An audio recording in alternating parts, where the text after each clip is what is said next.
Greetings, everyone. This is Rock and Roll Spectrum Lecture with the Weekly Comic Roundup. We're wrapping up this week's Marvel books as well as throwing in a non-Marvel book before we move on to DC. We'll start things off with Venom Lethal Protector, number 1. It's the beginning of another Venom Lethal Protector miniseries. I believe it's the subtitle is the Annihilation Agenda. This takes place in I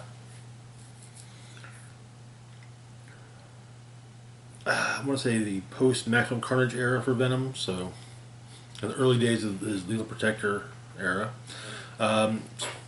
Winter New York. Snowing. Eddie Brock's trying to find a place to stay for the night, and goes into an abandoned subway station and runs into some armored guards whom he attacks, and seems they're there to guard something. So, he looks into this and finds a huge vault door, which explodes.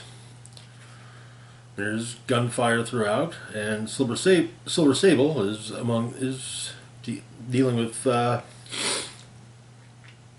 troops that are armored similarly to the ones that Eddie just took on.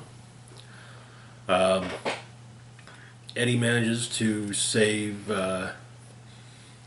Silver Sable, basically causing her opponents to withdraw.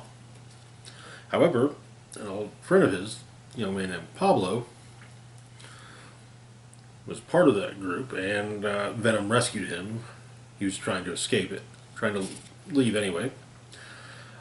Silver Sable contacts her employer, Nick Fury, who explains what's in the vault. Apparently, the bunker itself was a research hub for Majestic 12, top secret think tank tasked with reverse engineering alien tech. Prize found was an artifact made of some unknown crystal that seemed to hum. The tablet of symbols found with it, but deciphering it has proved nearly impossible. What little was learned from the tablet was that the crystals were a machine capable of drawing energy from the stars themselves, focusing the energy against whatever organic matter was programmed into it. So, N12 was relocated to Area 51, under guard in the fortified bunker until the big brains could figure out how to control it.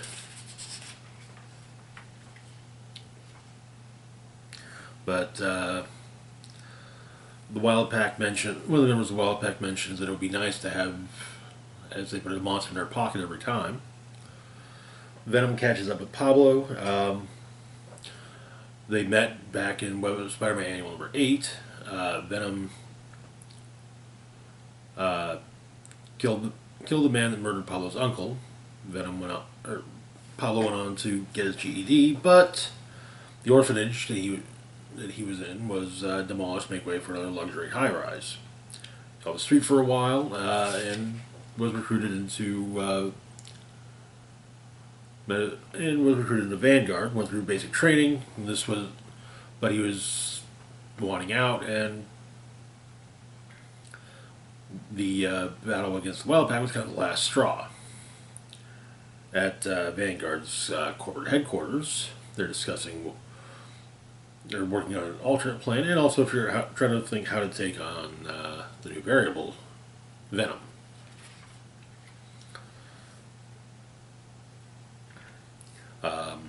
The next day, Eddie Brock goes to take some flowers to his ex, Anne, but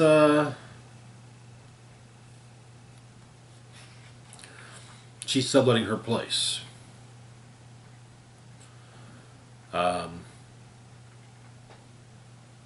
At Kellner Scientific Innovations on Long Island, there's an explosion, and their computer files are downloaded, and the thief flies away.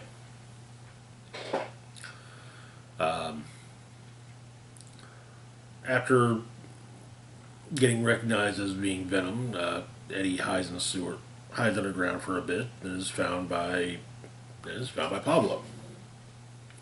But they're promptly attacked by Unit Trooper Alpha from Vanguard. End up on an active subway platform, and Pablo saves a civilian from being knocked in front of a train, and Venom suggests that Pablo go home, and Unit Trooper 2 is being prepped for duty sooner rather than later, as Venom has destroyed the Unit Trooper. Our winged thief is revealed to be the Vulture, who brings a thumb drive to an armored benefactor, given the green cloak as well. It would appear to be Dr. Doom. Silver Sable wants to hire Venom, and that is where the issue ends. An interesting start. It's nice seeing some characters we haven't seen in a bit. And I enjoy these kind of older the various older miniseries, such as the recent Spider-Man Lost Hunt mini. So it's fun stuff. It kind of gets to fill in gaps from an era that where maybe I wasn't necessarily following Venom in this case at least. So yeah, I dig these. And it just kind of adds to a character's history. But anyway, moving on to our next book, we've got Daredevil number 9. Where we left off, the Fist had fought the Hand. The battle did not go well, but it was still something of a win for the Fist. And the Avengers had decided that it's time to take down Daredevil. So we begin in New York. Aka is speaking with I can't remember her last name, but the twins that were basically Wilson Fisk's benefactors during his tenure as New York's governor. And Quinn of the two twins decided that they've had their fun with the Hand.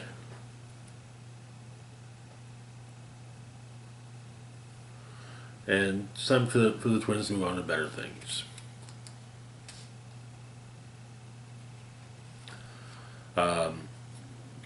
Daredevil's having a nightmare of his past. His father, as well as Kingpin, fighting each other in Hell's Kitchen. He awakes, however, at the Fist compound. Elektra is performing the rite needed for the talisman.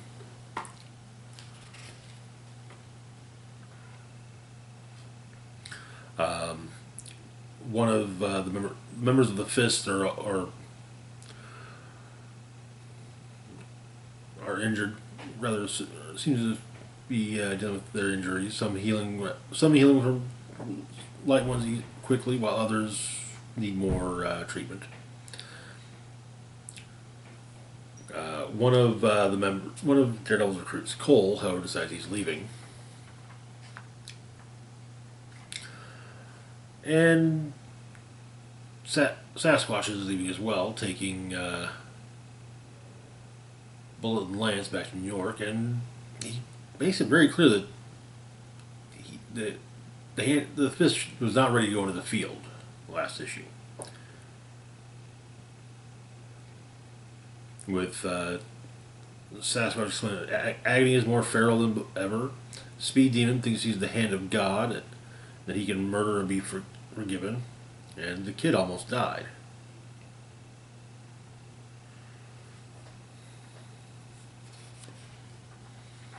But the jet leaves, however.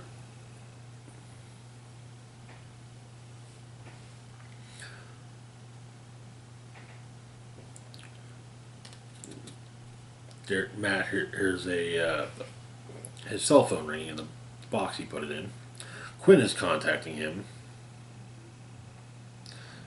Tells him if Daredevil apologizes, maybe he'll stop what happens next.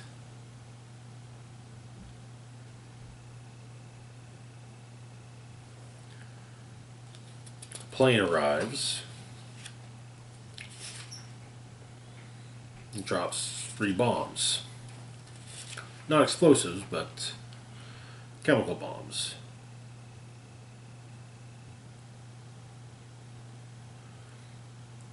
Elektra tries to leave the help, but Stick tells her she has to stay and destroy the talisman that the Fist took.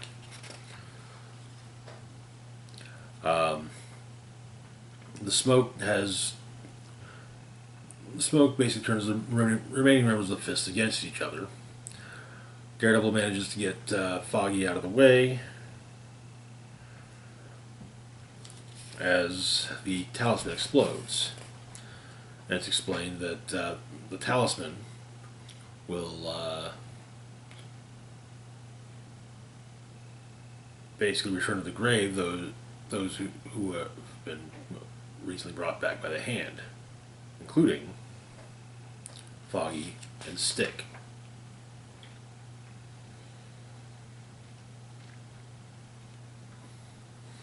Daredevil goes out to try and calm his people, but his billy club is yanked away by Spider-Man, who's arrived with reinforcement. Arrived with the Avengers, well, some of them at least. Black Panther, Captain America, Iron Man, and Valkyrie. And that is where the issue ends. Things are,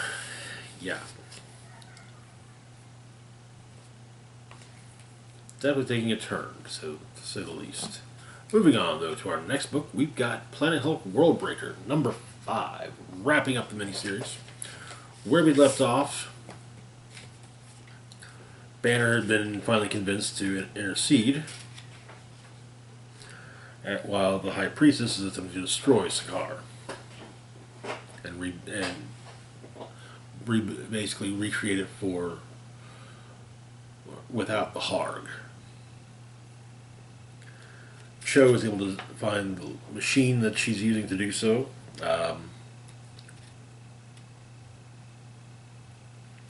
Sentinels were sent off against the Harg, but the machine is found and stopped, mainly by Hulk smashing it. But that's just part of it. It stopped the Sakaar's core from spinning, which is about to bring about cosmic rays on the world. Tala tries to absorb the rays, but with the rest of the Harg trying to help out, but Hulk jumps in and basically restarts the core, saving Sakaar once again. And that is where the issue ends, or the series ends. This was a nice little sequel to Planet Hulk. I enjoyed it. I'm not the biggest Hulk fan, but I do a special place in my heart for Planet Hulk. I thought it was a really good Hulk story. Moving on, though, to our last book for the week, or for the moment, not the week. We have Something Is Killing the Children, number 30. Where we left off, Erica and Cutter had a bit of a confrontation. Cutter explained she was going to arrange things to make it look like, to further make Erica look like a threat to the people of Tribulation. However, Erica notes something. Her dolly's missing.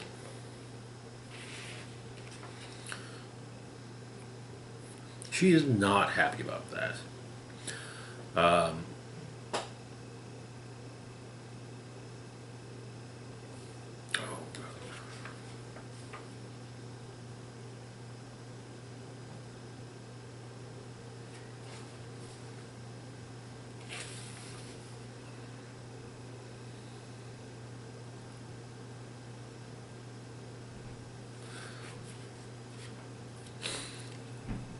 Gabby is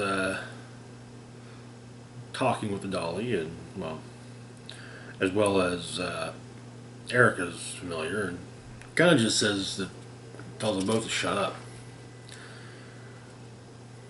Erica and Ricky are figuring out what to do for defense. They've got a shotgun. They've got Ricky's father's .45, and that's about it. But Ricky explains to Erica that if anything happens to Gabby, well, Ricky will kill Erica herself. And the solution is fair enough.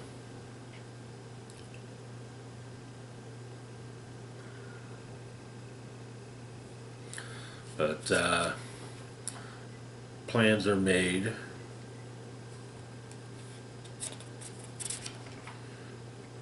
Or at least the beginnings of a plan, with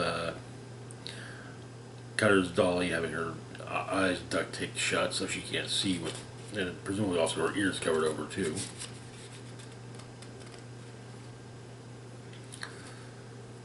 But also, Erica tells a bit more about how she's leaving how she's discovered that taking the Order of St. George seems to care more about keeping the secret of monsters in the Order than it does